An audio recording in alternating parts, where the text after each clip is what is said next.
م، آج کے اس گہرے مطالعے میں ہم ایک ایسے موضوع کی تہیں کھولنے جا رہے ہیں جو آ، جو انسانی نفسیات، قیادت اور معاشرتی رویوں کا ایک حیران کن خاکہ پیش کرتا ہے۔ بالکل، اور یہ خاکہ اتنا طاقتور ہے کہ انسان کو جھنجھوڑ کر رکھ دیتا ہے۔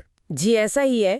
ہم قرآن مجید کے 10ویں پارے کا ایک تفصیلی جائزہ لے رہے ہیں جس میں سورۃ الانفال کے درمیانی حصے سے لے کر سورۃ التوبہ کے بڑے حصے تک کا سفر شامل ہے۔ اور اس سفر میں جو چیز سب سے زیادہ نمایاں ہے وہ ایک زبردست تبدیلی ہے۔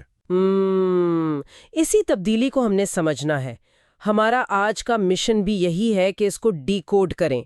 ہم دیکھتے ہیں کہ بات شروع ہوتی ہے ایک بہت بڑی فتح اور اس کے بعد سکھائے جانے والے کڑے نظم و ضبط سے، اور پھر اچانک منظرنامہ بدلتا ہے۔ یعنی ہم سورۃ التوبہ کی اس سخت حقیقت میں داخل ہو جاتے ہیں جہاں منافقت پوری طرح بے نقاب ہوتی ہے۔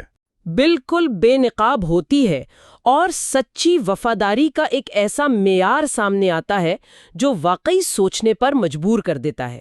آئیے اس کی تہیں کھولتے ہیں اور دیکھتے ہیں کہ قیادت، قربانی اور سچائی کے وہ کون سے نئے زاویے ہیں جو اس مطالعے سے ابھر کر سامنے آتے ہیں۔ دیکھیں، یہ سفر واقعی بہت غیر معمولی ہے۔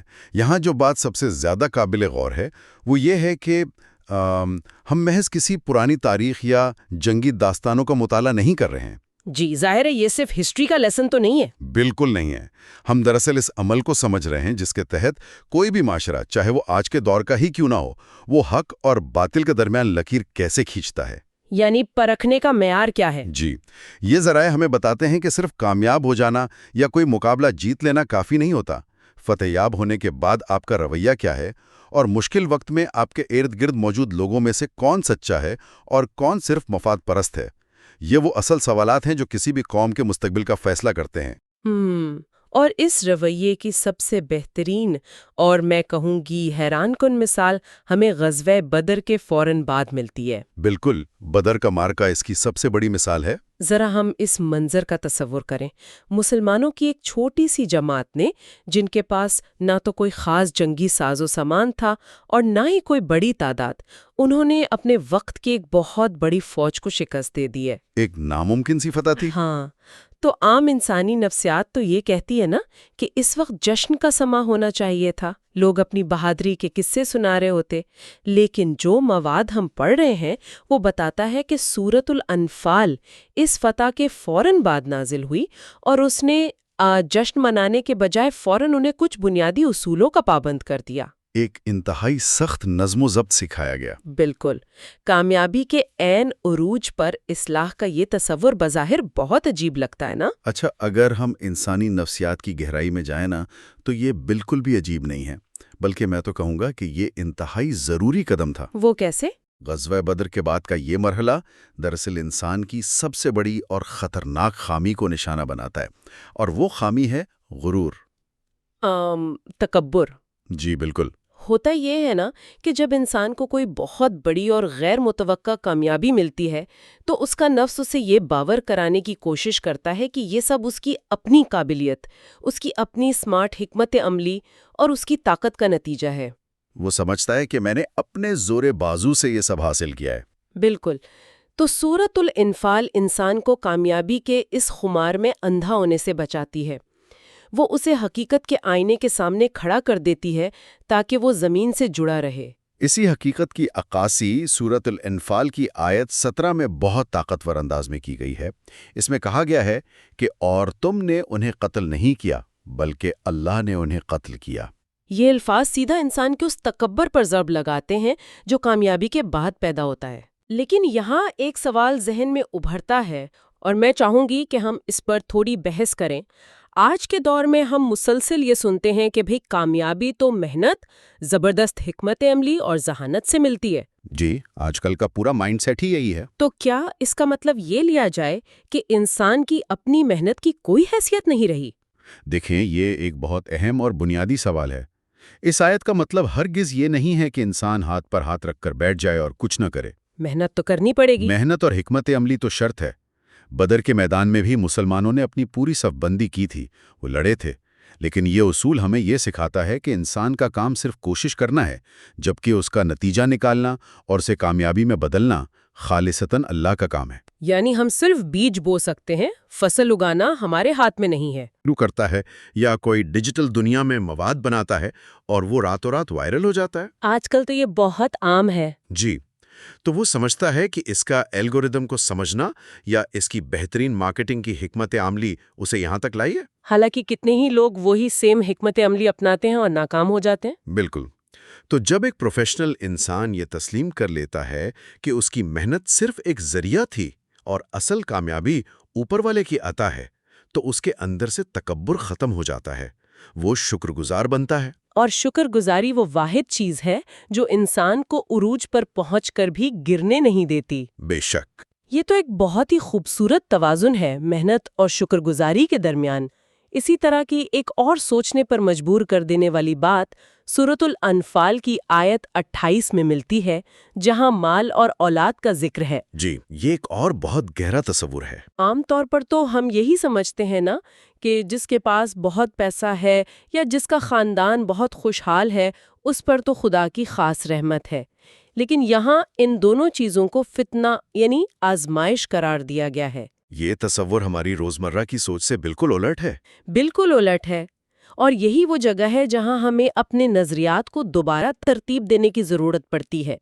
یہ آیت واضح کرتی ہے کہ مال اور اولاد بذات خود کوئی منزل یا کامیابی کی حتمی سند نہیں ہے۔ تو پھر یہ کیا ہے؟ یہ دراصل وہ پرچہ ہیں جو امتحان کے کمرے میں آپ کے سامنے رکھا گیا ہے۔ یہ آپ کی وفاداری اور ترجیحات کو پرکھنے کا ایک ذریعہ ہے۔ ایک ٹیسٹ ہے۔ جی، جب انسان کو دولت ملتی ہے تو امتحان یہ نہیں ہوتا کہ وہ اسے کتنا بڑھاتا ہے، بلکہ امتحان یہ ہوتا ہے کہ وہ اسے کماتا کیسے ہے اور خرچ کہاں کرتا ہے۔ کیا وہ اس مال کی وجہ سے غریبوں کا حق تو نہیں مار رہا؟ بالکل۔ اسی طرح اولاد کی محبت ایک فطری چیز ہے، لیکن آزمائش یہ ہے کہ کیا انسان اپنی اولاد کی محبت میں اندھا ہو کر کسی دوسرے کے ساتھ ناانصافی تو نہیں کر رہا؟ کیا وہ ان کے بہتر مستقبل کے نام پر غلط راستے تو نہیں چن رہا؟ یعنی یہ چیزیں انسان کی اصل حقیقت کو سامنے لے آتی ہیں۔ جی، یہ انسان کے اندر کے سچ کو باہر نکالتی ہیں۔ تو ہم کہہ سکتے ہیں کہ جب ہمیں کوئی نعمت ملے تو خوش ہونے کے ساتھ ساتھ ہمیں چوکنا بھی ہو جانا چاہیے کہ اب ہماری ذمہ داری بڑھ گئی ہے۔ بالکل، احتساب بڑھ جاتا ہے۔ ذمہ داری کی اسی بات سے مجھے وہ تصور یاد آ رہا ہے جو سورۃ الانفال کی آیت 27 میں بیان ہوا ہے، خیانت کا تصور۔ یہ بھی ایک بہت وسیع موضوع ہے۔ اس میں سخت تاکید کی گئی ہے کہ اللہ اور اس کے رسول کے ساتھ اور اپنی امانتوں میں خیانت نہ کرو۔ عموماً جب ہم غداری یا خیانت کا لفظ سنتے ہیں تو ہمارے ذہن میں سیدھا میدان جنگ یا ریاستی رازوں کا خیال آتا ہے۔ ایک پولیٹیکل یا ملٹری کانٹیکسٹ ذہن میں آتا ہے۔ جی، لیکن اس مطالعے سے ظاہر ہوتا ہے کہ اس کی وسعت کہیں زیادہ ہے۔ خیانت کا دائرہ انتہائی وسیع ہے۔ اگر اسے صرف میدان جنگ تک محدود سمجھا جائے تو یہ اس پیغام کو بہت چھوٹا کر دینے والی بات ہوگی۔ تو عملی زندگی میں خیانت کیا ہے؟ خیانت دراصل ہر اس بھروسے کو توڑنے کا نام ہے جو آپ پر کیا گیا ہو۔ مثال کے طور پر ایک لیڈر جو اپنے اختیارات کا ناجائز فائدہ اٹھاتا ہے اور کرپشن کرتا ہے، وہ خیانت کر رہا ہے۔ ایک تاجر جو اپنے گاہک کو چیز کا نقص چھپا کر بیچتا ہے، وہ بھی خیانت کا مرتکب ہے۔ بالکل۔ یہاں تک کہ دفتر میں بیٹھا ایک عام ملازم جو کام کے اوقات میں اپنا ذاتی وقت گزارتا ہے اور فرائض سے غفلت برتتا ہے، وہ بھی خیانت کر رہا ہے۔ یعنی اپنے وقت کی چوری کر رہا ہے۔ جی ہاں، کسی بھی صحت مند معاشرے اور قوم کی عمارت اعتماد کی بنیاد پر کھڑی ہوتی ہے، اور خیانت اس اعتماد کو دیمک کی طرح چاٹ جاتی ہے۔ یہی وجہ ہے کہ اسے اتنی سختی سے روکا گیا ہے، کیونکہ یہ معاشروں کو اندر سے کھوکھلا کر کے تباہ کر دیتی ہے۔ بالکل تباہ کر دیتی ہے۔ یہ ایک ایسی وارننگ ہے جو ہمیں روزمرہ کے چھوٹے چھوٹے فیصلوں میں بھی اپنا احتساب کرنے پر مجبور کرتی ہے۔ اور یہیں پر ایک اور دلچسپ بات سامنے آتی ہے جو ایک عام غلط فہمی کو دور کرتی ہے۔ وہ کون سی غلط فہمی؟ اکثر لوگ سمجھتے ہیں کہ روحانیت کا مطلب صرف تسبیح پڑھنا اور دنیا سے کٹ جانا ہے، لیکن آیات 60 میں واضح حکم ہے کہ اپنی طاقت کے مطابق ان کے لیے تیاری کرو۔ یہ تو صریحاً مادی تیاری پر زور دے رہی ہے۔ یہ اسلام کا ایک بہت ہی حقیقت پسندانہ اور متحرک پہلو ہے۔ روحانیت کبھی بھی بے عملی کا نام نہیں رہی۔ اگر آپ کا ایمان مضبوط ہے تو اس کا مطلب یہ نہیں کہ آپ صرف دعائیں کریں اور اسباب کو ترک کر دیں۔ عملی اقدام ضروری ہے۔ بالکل، اللہ تعالیٰ انسان سے اس کی استطاعت کے مطابق مکمل اور بہترین کوشش کا مطالبہ کرتا ہے۔ آج کے دور میں یہ تیاری کیا ہو سکتی ہے؟ جدید ٹیکنالوجی پر عبور حاصل کرنا، مضبوط معیشت کھڑی کرنا، سائنسی علوم میں مہارت، یہ سب اسی مادی تیاری کا حصہ ہیں۔ یعنی دنیاوی علم اور مہارت بھی اتنی ہی ضروری ہے۔ جی، روحانی طاقت اور مادی تیاری ایک دوسرے کی ضد نہیں ہیں، بلکہ ایک کار کو چلانے کے لیے جیسے انجن اور پہیے دونوں درکار ہوتے ہیں، ویسے ہی یہ دونوں مل کر ایک متوازن اور ناقابل شکست قوت بناتے ہیں۔ فتح کے اصولوں اور مادی تیاری کی اس شاندار گفتگو کے بعد اب ہم اس مطالعے کے ایک بالکل نئے اور قدرے سخت موڑ کی طرف آتے ہیں۔ جی، سورۃ التوبہ کی طرف۔ ہم سورۃ الانفال سے نکل کر سورۃ التوبہ میں داخل ہوتے ہیں اور یہاں منظرنامہ یکسر تبدیل ہو جاتا ہے۔ سب سے حیران کن بات جو پڑھنے والے کو محسوس ہوتی ہے وہ یہ ہے کہ اس سورت کے آغاز میں بسم اللہ الرحمن الرحیم نہیں ہے۔ یہ قرآن کی واحد سورت ہے جو بسم اللہ کے بغیر شروع ہوتی ہے۔ اور اس کا لہجہ بھی گزشتہ آیات کے مقابلے میں انتہائی سخت اور فیصلہ کن ہے۔ اس اچانک تبدیلی کی کیا وجہ ہے؟ یہ تبدیلی دراصل اس بات کا اعلان ہے کہ اب نرمی، رعایت اور سفارتی مبہم پن کا وقت ختم ہو چکا ہے۔ یعنی اب کوئی گرے ایریا نہیں بچا۔ بالکل، بسم اللہ کا نہ ہونا کوئی معمولی بات نہیں، یہ ایک بہت بڑا سگنل ہے کہ یہ سورت اللہ کے غضب اور ان لوگوں کے ساتھ قطع تعلقی کا اعلان کر رہی ہے جو مسلسل دھوکہ دے رہے تھے۔ منافقین کی بات ہو رہی ہے۔ جی، یہ سورت دراصل ایک خاص قسم کی ذہنیت کو مکمل طور پر بے نقاب کرنے کے لیے نازل ہوئی تھی، جسے ہم جعلی غیر جانبداری یا فیک نیوٹرلٹی کہہ سکتے ہیں۔ جعلی غیر جانبداری، میں اس اصطلاح پر تھوڑا رکنا چاہوں گی۔ ہم اکثر دیکھتے ہیں کہ جب کوئی مشکل وقت آتا ہے تو کچھ لوگ خاموشی اختیار کر لیتے ہیں یا دونوں طرف اچھا بننے کی کوشش کرتے ہیں۔ جی، اسی کو تو موقع پرستی کہتے ہیں۔ اس مطالعے کی روشنی میں یہ منافقین دراصل کیا کر رہے تھے؟ بظاہر ایسا لگتا ہے کہ وہ بس خود کو محفوظ رکھنا چاہتے تھے۔ وہ خود کو محفوظ رکھنا چاہتے تھے لیکن بغیر کوئی قیمت چکائے۔ ان کی جعلی غیر جانبداری کا اصل چہرہ یہ تھا کہ وہ فوائد تو سارے وہ چاہتے تھے جو مسلمانوں کو مل رہے تھے، لیکن جب ان فوائد کی قیمت ادا کرنے کا یعنی قربانی دینے کا وقت آتا تو وہ پیچھے ہٹ جاتے، کوئی نہ کوئی عذر تراش لیتے۔ بالکل، وہ آرام کے متلاشی تھے اور کسی بھی قسم کے ٹھوس عزم یعنی کمٹمنٹ سے گھبراتے تھے۔ اور یاد رکھیں، کسی بھی تحریک، معاشرے یا تنظیم کے لیے ایسے لوگ کھلے دشمنوں سے زیادہ خطرناک ہوتے ہیں، کیونکہ کھلا دشمن تو سامنے ہوتا ہے، آپ کو پتا ہوتا ہے اس سے کیسے نمٹنا ہے۔ جی، آپ اس کے لیے تیاری کر سکتے ہیں، لیکن جو شخص آپ کی صفوں میں کھڑا ہو اور نازک موڑ پر آپ کا ساتھ چھوڑ دے، وہ پوری عمارت کو گرا سکتا ہے۔ سورۃ التوبہ اسی اندرونی خطرے کو جڑ سے اکھاڑ پھینکتی ہے۔ یہ بات ہمیں قیادت کے تصور کی طرف بھی لے جاتی ہے۔ آج کل ہم جس دنیا میں رہتے ہیں وہاں لیڈر اسے مانا جاتا ہے جس کے پاس سیاسی طاقت ہو، جو بہت اچھا بولتا ہو یا جس کے پاس بے پناہ دولت اور فالوورز ہوں۔ مادی معیارات ہیں سارے۔ لیکن سورۃ التوبہ کی آیت 18 میں جب مسجدوں کے آباد کرنے اور قیادت کی بات آتی ہے تو شرائط بالکل ہی مختلف ہیں۔ وہاں واضح کیا گیا ہے کہ یہ حق صرف اس کا ہے جو اللہ پر ایمان لائے، نماز قائم کرے، زکوٰۃ دے اور سب سے اہم بات صرف اللہ سے ڈرے۔ صرف اللہ کا ڈر، یہ نقطہ بہت اہم ہے۔ یعنی یہاں دنیاوی طاقت کا تو ذکر ہی نہیں، ساری بنیادی روحانیت پر رکھ دی گئی ہے۔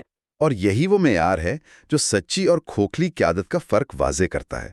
ذرا غور کریں، شرط یہ ہے کہ وہ صرف اللہ سے ڈرے۔ جب ایک انسان کے دل میں صرف اپنے خالق کا ڈر ہوتا ہے تو اس کے دل سے باقی تمام ڈر نکل جاتے ہیں۔ اسے لوگوں کی پرواہ نہیں رہتی۔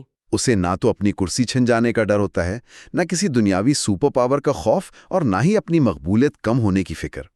ایسا شخصی حق بات کہہ سکتا ہے اور مشکل فیصلے کر سکتا ہے، کیونکہ اس کا کوئی ذاتی ایجنڈا نہیں ہوتا۔ بالکل۔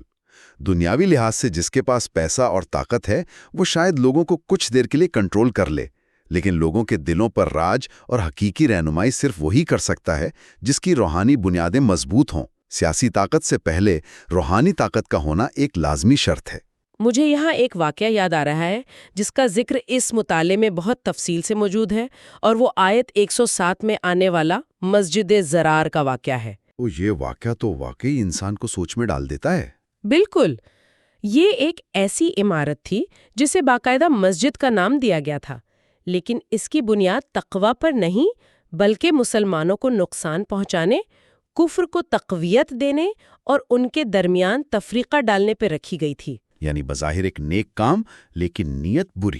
یہ واقعہ ایک بہت گہرا سبق دیتا ہے کہ ہر وہ چیز جو بظاہر مذہبی یا نیک نظر آئے، ضروری نہیں کہ اس کے پیچھے نیت بھی مخلص ہو۔ مسجد زرار کا واقعہ ایک شاہکار مثال ہے جو ہمیں اندھی عقیدت اور ظاہری شکل و صورت کے دھوکے سے نکالتی ہے۔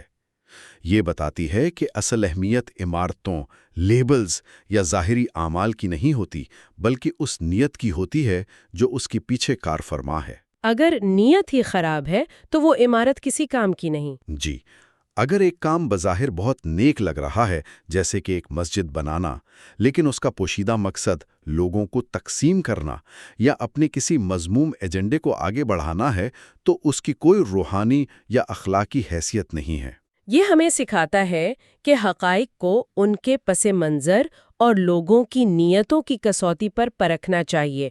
ہر چمکتی چیز سونا نہیں ہوتی، اور ہر مذہبی لبادہ اوڑھے شخص یا پلیٹ فارم سچائی کا علم بردار نہیں ہوتا۔ یہیں سے ہم اس گفتگو کے سب سے فیصلہ کن اور طاقتور موڑ پر پہنچتے ہیں۔ جب ہم سورۃ التوبہ کے اس حصے کا مطالعہ کرتے ہیں تو ایک آیت ایسی آتی ہے جو انسان کے رونگٹے کھڑے کر دیتی ہے۔ آپ آیت 111 کی بات کر رہے ہیں؟ جی، آیت 111۔ اس کے بارے میں کہا جاتا ہے کہ یہ اس پورے پارے کی سب سے طاقتور آیت ہے۔ اس میں ایک سودے یا معاہدے کا ذکر ہے۔ یہ کہتی ہے کہ اللہ نے مومنوں کی جان اور ان کے مال کو جنت کے بدلے خرید لیا ہے۔ یہ ایک مکمل ٹرانزیکشن ہے۔ جب میں نے اس کو پڑھا تو مجھے محسوس ہوا کہ یہ محض ایک وعدہ نہیں ہے، بلکہ زندگی اور موت کا ایک حتمی قانونی اور روحانی معاہدہ ہے۔ یہ واقعی اس پورے مطالعے کا نقطہ عروج ہے۔ اگر ہم اس معاہدے کی نوعیت پر گہرائی سے غور کریں تو یہ انسان کے جینے کا پورا مقصد ہی بدل کر رکھ دیتا ہے۔ وہ کیسے؟ جب کوئی شخص یہ مان لیتا ہے کہ وہ ایمان لے آیا ہے تو وہ دراصل اس معاہدے پر دستخط کر رہا ہوتا ہے۔ اس کا مطلب یہ ہے کہ اب وہ اپنی جان، اپنے وقت، اپنی صلاحیتوں اور اپنے مال کا خود مالک نہیں رہا۔ وہ اس سب کچھ بیچ چکا ہے۔ بالکل۔ اور جب آپ کوئی چیز بیچ دیتے ہیں تو آپ اسے اپنی مرضی سے استعمال نہیں کر سکتے۔ اب اسے ان تمام چیزوں کو خریدار یعنی اللہ کی مرضی اور اس کے بتائے ہوئے راستے کے مطابق استعمال کرنا ہے۔ تو اس کا مطلب ہے کہ انسان کی اپنی مرضی ختم ہو گئی؟ جی، وہ اپنے ہاتھ سے کسی پر ظلم نہیں کر سکتا کیونکہ وہ ہاتھ اب اس کے نہیں رہے۔ وہ اپنے مال کو غلط جگہ خرچ نہیں کر سکتا، اور ان سب کے بدلے میں جو قیمت ادا کی جا رہی ہے وہ کوئی دنیاوی چیز نہیں بلکہ ہمیشہ رہنے والی جنت ہے۔ یہ ایک ایسا تصور ہے جو انسان کو دنیا کی ہر لالچ اور ہر خوف سے آزاد کر دیتا ہے۔ یہ ایک مکمل سپردگی کی بات ہے۔ اور جب ہم اس حتمی معاہدے کو سمجھ لیتے ہیں تبھی ہمیں ان منافقین کے رویے کی اصل قباحت سمجھ آتی ہے جو اس پورے پارے میں زیر بحث رہے ہیں۔ جو لوگ اس معاہدے سے کتراتے ہیں ان کی نشانیاں بھی تو بہت واضح کر دی گئی ہیں۔ جی، مشکل وقت آتے ہی بہانے بنانا، گرمی یا سردی کا عذر پیش کرنا، مخلص اور محنتی لوگوں کا مذاق اڑانا اور ہمیشہ آرام کو ترجیح دینا۔ یہ ایسی عملی نشانیاں ہیں جو انسان کو کسی دوسرے کو جج کرنے سے زیادہ خود اپنے اندر جھانکنے پر مجبور کرتی ہیں۔ بالکل۔ اور اگر ہم اب تک کی ساری گفتگو کا نچوڑ نکالیں اور سورۃ الانفال اور سورۃ التوبہ کو ایک ساتھ رکھ کر دیکھیں تو ایک بہت ہی گہرا اور منطقی تعلق ابھر کر سامنے آتا ہے۔ وہ تعلق کیا ہے؟ سورۃ الانفال دراصل ہمیں یہ سکھاتی ہے کہ کیسے جیتنا ہے، جنگ کے اصول کیا ہیں، صف بندی کیسے کرنی ہے، مال غنیمت کو کیسے سنبھالنا ہے، جبکہ سورۃ التوبہ ایک قدم اور آگے جا کر یہ سکھاتی ہے کہ اس جیت کا اصل حقدار کون ہے۔ یعنی خلوص اور نیت کی سچائی؟ جی، اگر آپ کے پاس خلوص، سچی نیت اور قربانی کا جذبہ نہیں ہے تو فتح ملنا بذات خود ایک بہت بڑا خطرہ اور وبال بن سکتا ہے۔ کھوکھلے لوگوں کو ملنے والی طاقت معاشرے کے لیے تباہ کن ہوتی ہے۔ تو سوال یہ پیدا ہوتا ہے کہ آج کے اس جدید دور میں ہم اس وسیع علم کا اطلاق کیسے کریں؟ ہم تو روزمرہ کی زندگی گزارنے والے لوگ ہیں۔ اطلاق تو ہر شعبے میں ممکن ہے۔ اگر ہم اسے اپنی عملی زندگیوں سے جوڑیں تو ایک تاجر کے لیے ان آیات میں یہ واضح پیغام ہے کہ وہ اپنے کاروبار میں خیانت سے بچے، دھوکہ دہی اور شارٹ کٹس کا سہارا نہ لے، کیونکہ اسے یقین ہونا چاہیے کہ رزق کی اصل کنجیاں کسی اور کے پاس ہے۔ اور اسی طرح جو طالب علم مختلف علوم حاصل کر رہے ہیں ان کے لیے یہ پیغام ہے کہ وہ اپنی صلاحیتوں کو نکھاریں۔ آج کے دور میں دنیا کے جدید ترین علوم سیکھنا، ریسرچ کرنا اور ٹیکنالوجی پر عبور حاصل کرنا بھی اسی طاقت کی تیاری کا حصہ ہے جس کا حکم سورۃ الانفال میں دیا گیا ہے۔ علم اور مہارت بھی وہ ہتھیار ہیں جن سے حق کی آواز کو مؤثر طریقے سے دنیا تک پہنچایا جا سکتا ہے۔ بالکل۔ اور مجھے خاص طور پر اس میں ان لوگوں کے لیے ایک بہت بڑا سبق نظر آتا ہے جو آج کل ڈیجیٹل دنیا میں سرگرم ہیں، جنہیں ہم کانٹینٹ کریٹرز کہتے ہیں، جو سوشل میڈیا پر مواد بناتے ہیں۔ آج کے دور کی مسجد زرار کیا ہو سکتی ہے؟ یہ بہت اچھا سوال ہے۔ شاید ایک ایسا پلیٹ فارم جو بظاہر بہت نیک اور اصلاحی نظر آتا ہو، لیکن جس کے پیچھے اصل مقصد صرف سستی شہرت حاصل کرنا، ویوز اکٹھے کرنا یا معاشرے میں سنسنی اور تفریقہ پھیلانا ہو۔ بالکل، یہ آج کے دور کا سب سے بڑا فتنہ ہے۔ ان لوگوں کے لیے یہ سبق کتنا اہم ہے کہ ظاہری واہ واہ اور مقبولیت کی کوئی اہمیت نہیں اگر آپ کے اندر خلوص اور نیت کی سچائی موجود نہیں ہے۔ یہ ایک بہترین مثال ہے۔ نیت کی اہمیت شہرت اور ویوز سے کہیں زیادہ ہے۔ چاہے ہم زندگی کے کسی بھی شعبے میں کام کر رہے ہوں، ہماری بنیاد سچائی پر ہونی چاہیے۔ سچائی اور کمٹمنٹ پر۔ جی۔ اور جب مشکل وقت آئے اور ہمارا نفس ہمیں بہانے بنانے پر اکسائے، تب ہمیں یاد رکھنا چاہیے کہ سچی وفاداری صرف میٹھی باتوں سے نہیں بلکہ ہمیشہ قربانی سے ثابت ہوتی ہے۔ کیا زبردست اور گہری گفتگو رہی آج کی۔ وقت تیزی سے اپنے اختتام کی طرف بڑھ رہا ہے، اس لیے میں چاہوں گی کہ ہم ان شاندار ذرائع سے حاصل ہونے والے 5 بنیادی اسباق کو مختصراً سمیٹ لیں۔ جی بالکل۔ پہلا بڑا سبق یہ ہے کہ کوئی بھی کامیابی کبھی صرف ہماری محنت یا ہمارے غرور کا نتیجہ نہیں ہوتی، بلکہ یہ خالصتاً اللہ کی طرف سے عطا ہوتی ہے۔